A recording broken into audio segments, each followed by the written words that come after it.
Hi guys, welcome back to my channel. So happy to have you here. Today's video, we'll be making this delicious lentil stew. If you'd like to know how to make it, stay tuned.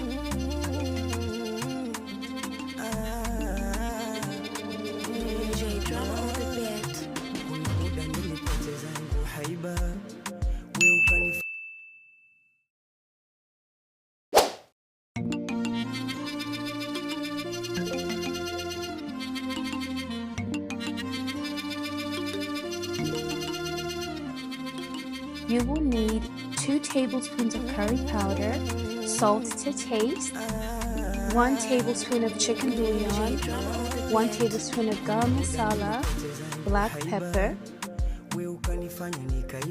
and then we'll use 1 cup of coconut milk, tomatoes, ginger, carrots, garlic, onions, bell pepper, potatoes, and of course the lentils. Na ulivojazwa ndani kwenye kwenye moyo naomba nafasi mi akusitaki napotezea.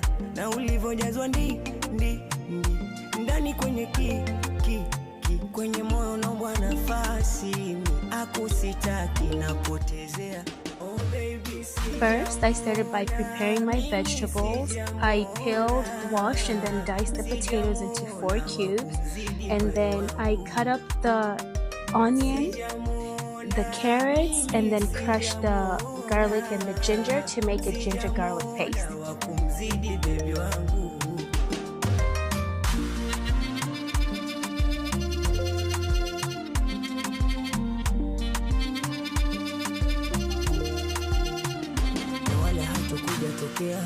Mwingine kama wewe, maana umeniweza, umenishika uko mwenyewe, na kwenye moyo jenga tulia, kiota chako mwenyewe, maana umeniweza, umenishika, ai wewe, na ulivojazwa ndani kwenye kwenye moyo naomba nafasi mi akusitaki napotezea.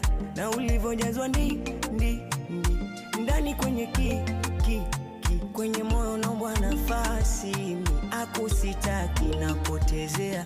Oh baby sijamwona, mimi sijamwona wa kumzidi moyo wangu, sijamwona sijamwona wa kumzidi baby wangu.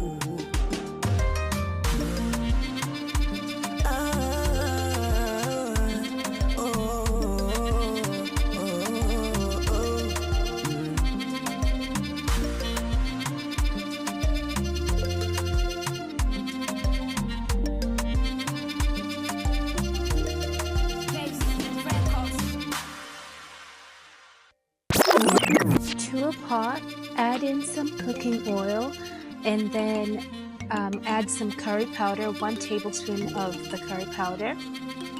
Let that burn up a little bit until fragrant, and then go in with your diced onions. Let those cook for a bit.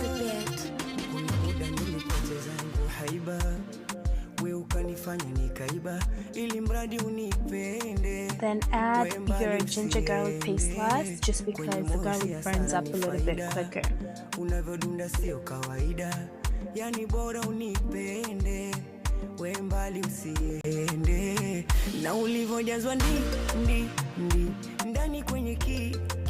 I let those caramelize for a little while before going in with my tomatoes, which I blended into this puree.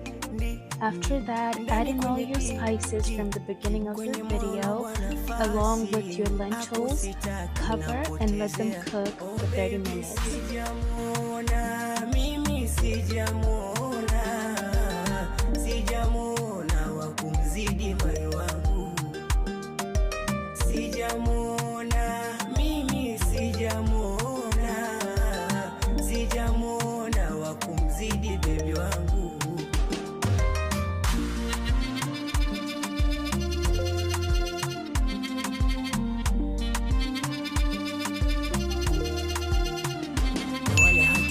hajatokea mwingine kama wewe, maana umeniweza, umenishika uko mwenyewe, na kwenye mujenga kulia kiota chako mwenyewe, maana umeniweza, umenishika. After the 30 minutes are up, go ahead and add in your potatoes, your carrots, and the bell pepper, and then 2 more cups of water.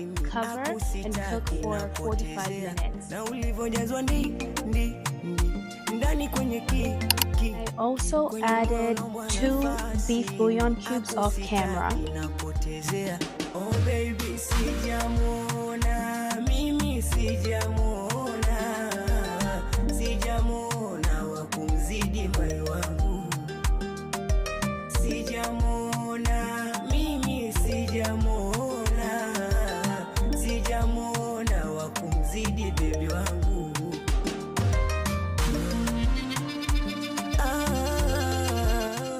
After 45 minutes are up, add in 1 cup of coconut milk and then let that cook for 15 minutes, and then your food should be ready.